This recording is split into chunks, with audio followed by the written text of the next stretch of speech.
Levitating girl यानी लड़की को हवा में उड़ाना, ये दुनिया की सबसे फेमस मैजिक में से एक है। इस ट्रिक में एक बेंच होता है, एक लड़की उस बेंच के पास जाती है और लेट जाती है और उसे एक कपड़े से ढक दिया जाता है और फिर एक जादूगर अपनी जादुई शक्तियों की मदद से उस लड़की को ऊपर उठाता है। एक जादुई तरीके से वो ऊपर चली जाती है। फिर जादूगर अपने हाथों को उसके नीचे से गुजारता है, ये प्रूव करने के लिए कि उसके नीचे कुछ सपोर्टिंग सिस्टम नहीं है, कि वो एक्चुअल में हवा में है। फिर वो उस कपड़े को टानता है और एक मैजिकल तरीके से वो लड़की गायब, हवा के बीच में से गायब। आखिर इन्होंने ये कैसे किया? इसके पीछे एक सिस्टम छुपा हुआ है दोस्त। असल में जिस बेंच पर वो लड़की लेटती है वो कोई सामान्य सा बेंच नहीं होता। उस बेंच के ऊपर एक फैब्रिक लगा रहता है जिसके अंदर वो लड़की चुपके से घुस जाती है।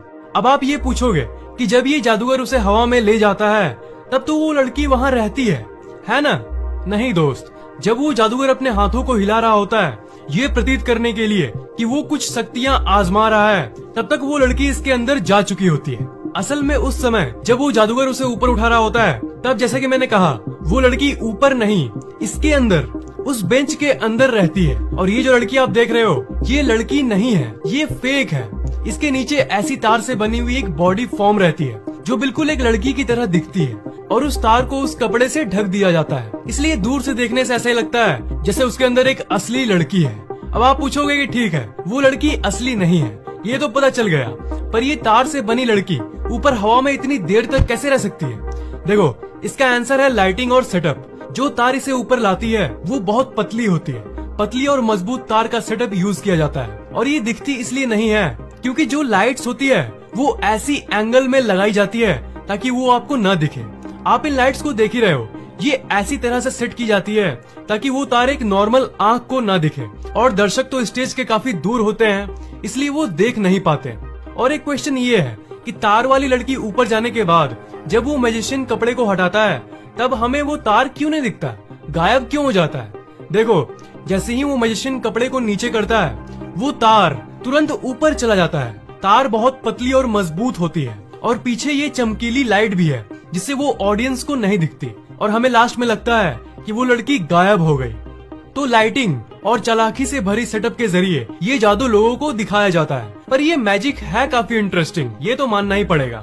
जादू ऐसा लगता है कि ये हमारे दुनिया के लॉ, हमारे नेचर के नियमों को तोड़ के ये काम करती है, पर असल में सब साइंस यानी विज्ञान है। टेक्नोलॉजी की मदद से, लाइटिंग सेटअप की मदद से जादूगर हमें एंटरटेन करते हैं।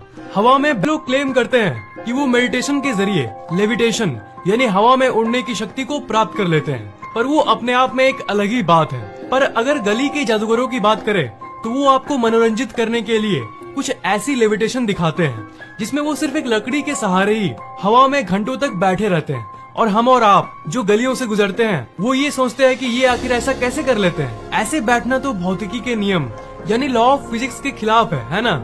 आपको इसे देखकर ये लगता है कि अरे ये तो किसी चीज पर बैठा भी नहीं हुआ है, मतलब इसके शरीर और इस लाठी के बीच में तो कोई कनेक्शन ही नहीं है, तो फिर ये बैठा कैसे है?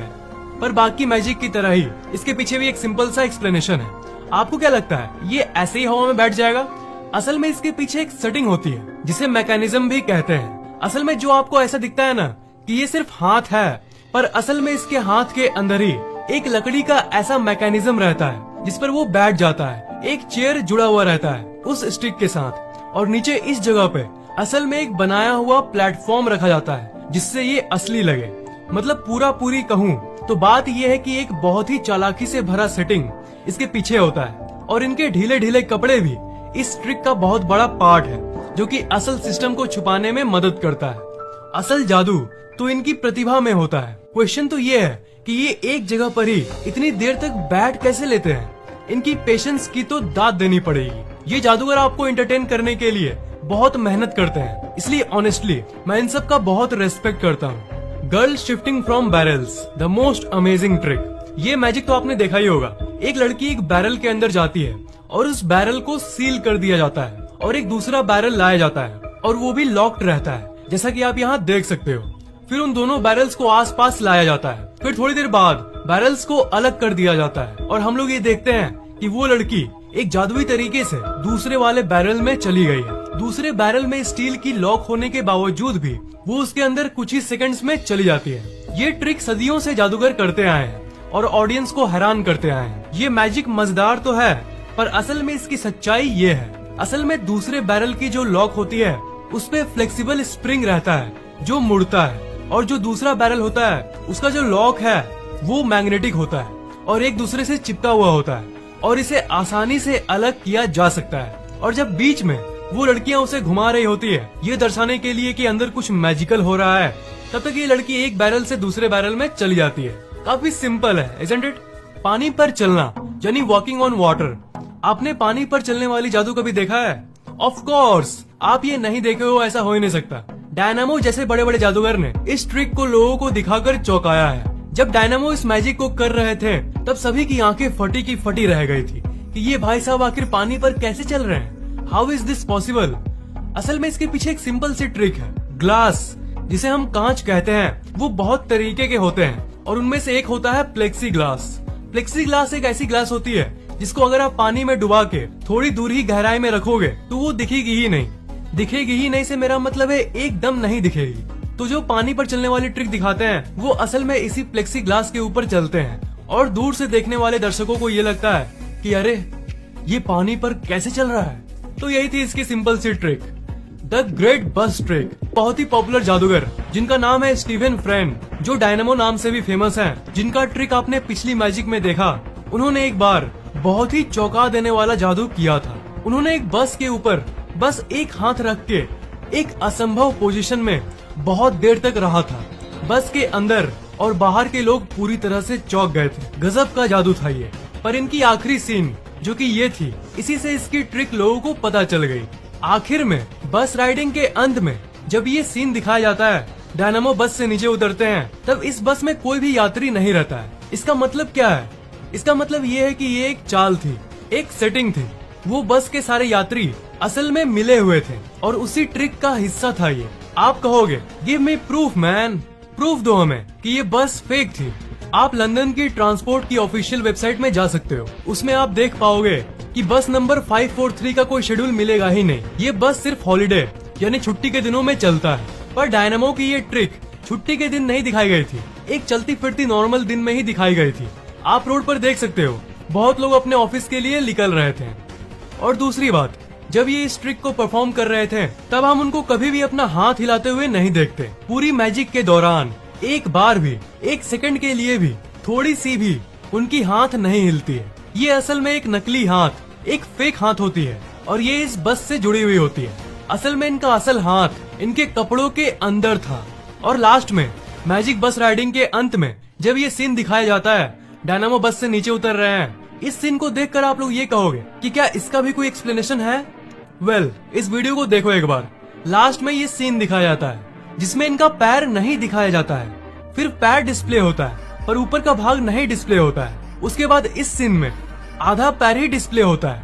मतलब as a complete body, as a complete video, बाहर से उनका पूरा शरीर कभी भी नहीं दिखाया जाता है। और शुरू में जब डायनामो हवा में उड़ते हैं वहाँ भी पूरा कंप्लीट वीडियो, फुल बॉडी का वीडियो नहीं डिस्प्ले किया जाता है, सिर्फ पैर का भाग डिस्प्ले हो रहा होता है। और जैसे ही ऊपर का पार्ट शो होता है तब तक ये बस पर चिपके होते हैं। बाहर से बिना कट करके एक पूरी वीडियो दिखाने में असल में ये और रियलिस्टिक लगता। इसका मतलब ये है कि ये एडिटिंग के जरिए किया गया था। कंप्यूटर एडिटिंग से आजकल क्या नहीं होता, बट नेवरदलेस ये लोगों को एंटरटेन करने में बहुत सक्सेसफुल हुए हैं। जादू का सबसे बड़ा पार्ट यही होता है, लोगों को ये जादूगर मनोरंजित कर रहे हैं, यही मेन बात है। डायनामो सच में एक ग्रेट मैजिशियन है। लड़की को दो हिस्सों में अलग कर देना, the biggest magic in the world. आपने वो मैजिक तो देखा ही होगा जिसमें जादूगर एक लड़की को सुलाते हैं और उसके शरीर को बीच से काट कर आधा कर देते हैं और फिर थोड़ी देर बाद जोड़ भी देते हैं और हम लोग उठ के ताली बजाते हैं और हंसते हैं। पर असल में इसके पीछे एक सिंपल सा ट्रिक है। आप ही सोचो, वो एक लड़की को दो हिस्सों में कैसे कर देते हैं। असल में वहाँ एक लड़की होती ही नहीं, जैसा कि आपने समझ लिया होगा, वहाँ एक नहीं दो लड़कियां होती है। इन लड़कियों को फ्लेक्सिबिलिटी के हिसाब से चुना जाता है क्योंकि इस ट्रिक को परफॉर्म करते समय फ्लेक्सिबिलिटी की जरूरत होती है। इसलिए जो सबसे लचीली लड़कियां होती है विथ फ्लेक्सिबिलिटी स्किल्स, वो इस ट्रिक को परफॉर्म करती है। तो दो लड़कियों को हमें इस तरह शो किया जाता है कि ये एक ही लड़की है। यही थी इसके पीछे की ट्रिक, एक जादुई तरीके से हाथों से धुआं निकालना, यानी स्मोक फ्रॉम फिंगर्स। अपने उंगलियों से धुआं निकालने वाला ट्रिक तो आपने पहले भी जरूर देखा होगा। हम लोग तो देखकर यही सोचते हैं कि ये अपने हाथों से धुआं कैसे निकाल सकते हैं। असल में ये एक बहुत ही आसान ट्रिक है। सबसे पहले आपको एक प्लेट लेना है और उसे फ्रिज में रख देना है ताकि वो ठंडा हो जाए, और रख के फ्रिज में ही छोड़ दीजिए। इसके बाद आपको एक माचिस का डब्बा लेना है और फिर सारे माचिस को बाहर निकालकर साइड में रख देना है। माचिस के डिब्बे के जो साइड में स्ट्राइकर होता है उसे काट कर माचिस के डिब्बे से अलग कर देना है। फिर आपको उस स्ट्राइकर को जला देना है और उसी प्लेट पर रख देना है जो आपने फ्रिज में ठंडा होने के लिए रखा था। जब ये जल रहा हो तब थोड़ा दूर चले जाना, बस कुछ सेकंड्स के लिए, क्योंकि ये थोड़ा हार्मफुल होता है, पर कुछ सेकंड्स में ही ये जल जाएगी। जलने के बाद जली हुई एलिमेंट्स को साइड कर दो और जो ब्राउन कलर का सब्सटेंस बचा हुआ होगा उसे आप हाथ में ले लो और मसल लो। तो बस लो, बन गए आप जादूगर। आपके हाथों से धुआं निकलने लगेगा। इसके पीछे भी साइंस है। असल में जब आप दोनों अंगुलियों से फास्फोरस केमिकल को रगड़ते हो तो वो वेपराइज हो जाता है और धुएं जैसा दिखता है। मेटामॉर्फोसिस दुनिया की सबसे फास्ट जादू। दो पॉपुलर जादूगर जो कि हस्बैंड और वाइफ हैं, जिनका नाम है जोनाथन और चार्लोट पेंड्रैगन, वो एक बहुत ही पॉपुलर जादूगर जोड़ी है और कई रिकॉर्ड्स इनके नाम है। वर्ल्ड्स फास्टेस्ट ट्रांसफॉर्मेशन इल्यूजन नाम के एक रिकॉर्ड के अंदर इन दोनों का नाम दर्ज है। मतलब सबसे तेजी से रियलिस्टिक दिखने वाली आंखों का धोखा ये ट्रिक इन्होंने ही किया है। और उनकी सबसे फेमस ट्रिक ये है मेटामॉर्फोसिस। ये ट्रिक ये लोग इतनी जल्दी करते हैं कि ये एकदम असली जादू जैसा लगता है। चार्लोट अपने हस्बैंड जोनाथन को एक बैग में भरती है और ऊपर से बांध देती है ताकि वो बाहर नहीं निकल पाए, और उसे एक बॉक्स में भर देती है और एक ताले से लॉक भी कर देती है। फिर चार्लोट उसी बॉक्स के ऊपर खड़ी होकर एक कपड़े को फैलाती है और 1 सेकंड से भी कम के अंदर चार्लोट के जगह जोनाथन आ जाते हैं और फिर वो बॉक्स खोलते हैं और उसमें से उनकी वाइफ बाहर निकलती है। पर ये आखिर 1 सेकंड में कैसे संभव है? शुरू में आपने खुद देखा कि उन्हें एक बैग जैसे कपड़े में बंद करके रखा गया था और फिर बॉक्स को भी बंद कर दिया गया था और ताला भी मार दिया गया था। बॉक्स को छोड़ो, असल में उस कपड़े को खोलकर बॉक्स के अंदर ही अपने आप को कपड़े से आजाद करने में किसी सामान्य इंसान को 1 मिनट से भी ज्यादा लग जाएगा। असल में ये ट्रिक है। इस बैग के नीचे एक जिपर होता है, एक चेन होता है जिससे वो आसानी से निकल जाते हैं। अब आप पूछोगे कि वो बैग से तो आजाद हो जाते हैं, पर वो इस बड़े ताले लगे हुए बॉक्स से कैसे बाहर निकलते हैं? इसका आंसर बॉक्स के आगे नहीं, पीछे है। बॉक्स के पीछे से वो निकलते हैं। इस ट्रिक के दौरान बॉक्स को घुमाकर एक बार भी शो नहीं किया जाता है, क्योंकि पीछे खुलने का एक सिस्टम बना हुआ होता है। एक डिटैचेबल पार्ट को अलग करके उस बॉक्स में घुसा जा सकता है। तो जोनाथन जल्दी से बैग से निकलकर उसी के पीछे वेट कर रहे होते हैं, और जैसे ही वो कपड़े को फैलाती है वो ऊपर चले जाते हैं और उनकी वाइफ उस बॉक्स के अंदर नहीं, बॉक्स के पीछे चली जाती है और बॉक्स के पीछे वाले डिटैचेबल पार्ट को खोलकर वो उस बॉक्स के अंदर चली जाती है, उस कपड़े के अंदर घुस जाती है। और ये सब तब होता है जब ऑडियंस ताली बजा रही होती है। और उसके बाद जोनाथन उस बॉक्स को खोलता है तो हम और आप उनकी वाइफ को उसके अंदर देखते हैं। पर आप बोलोगे कैसे? मतलब इतनी फास्ट, इतनी तेजी से ये करना बहुत मुश्किल है। ये जो हस्बैंड वाइफ की जोड़ी है ये कोई आम जोड़ी नहीं है, ये ट्रेंड जिम्नास्ट है। उनकी वाइफ एक डांसर भी रह चुकी है और जोनाथन एक मार्शल आर्ट एक्सपर्ट भी रह चुके हैं। तो इनकी बैकग्राउंड देखने के बाद आप तो ये समझ ही सकते हो कि इनके लिए किसी भी चीज को तेजी से करना उतना मुश्किल नहीं है, क्योंकि सालों की मेहनत और ट्रेनिंग के बाद ये कला इनको मिली है। तो ये थी इनके पीछे की ट्रिक, वो चेन वाला बैग और बॉक्स के पीछे का डिटैचेबल पार्ट, वो इस जादू का सबसे मेन भाग है। Girl in zigzag form. ये मैजिक कुछ ऐसा होता है, एक लड़की को एक ऐसी बॉक्स में बंद कर दिया जाता है, उसके बाद ऐसा दिखाया जाता है जैसे उस लड़की के शरीर को 3 हिस्सों में अलग किया जा रहा है। बॉक्स के ऊपर ऐसी लड़की की कार्टून बनाई जाती है ताकि आपको ऐसा प्रतीत हो कि इस सीधी रखी हुई बॉक्स में लड़की के शरीर को अलग करना नामुमकिन है, पर वो ऐसा करते हैं। But how on earth is this possible? असल में ये है इसका पीछे का सेटिंग, इसके पीछे का मैकेनिज्म। इस ट्रिक में एक ऐसी लड़की को लिया जाता है जो फ्लेक्सिबल हो, जो इस पोजीशन में रह सके। बस यही सिंपल सी ट्रिक है। इतना लचीला होना सबकी बस की बात नहीं होती है, इसलिए ये ट्रेंड और लचीली लड़कियों को ही इस जादू में लेते हैं। हमें और आपको ऐसा लगता है कि ये 3 हिस्सों में बट गई, पर असल में ये सिर्फ अपने शरीर को मोड़े हुए रहती है और कुछ नहीं। तो यही था इस ट्रिक का सीक्रेट। ये कोई भी ट्रिक अपनाए, पर इन जादूगरों की एफर्ट्स को सल्यूट है मेरा, क्योंकि वो लोगों को मनोरंजित करने में कभी भी नहीं चूकते। और अगर असली मैजिक की बात करूं तो आजकल की टेक्नोलॉजिकल दुनिया, virtual reality, mobile phones, computer, ये किसी मैजिक से कम है क्या दोस्त। सोफिया रोबोट, आर्टिफिशियल इंटेलिजेंस, ये सब एक तरह का मैजिक है। पर ये तो मैंने ऐसी ही टेक्नोलॉजी की तारीफ कर दी। पर अगर इन मैजिक की बात करें तो आपको सबसे इंटरेस्टिंग जादू कौन सा लगा? पानी पे चलने वाला, हवा में उड़ने वाला, लड़की के शरीर को अलग करने वाला? मुझे जानना है, नीचे कमेंट करना मत भूलना।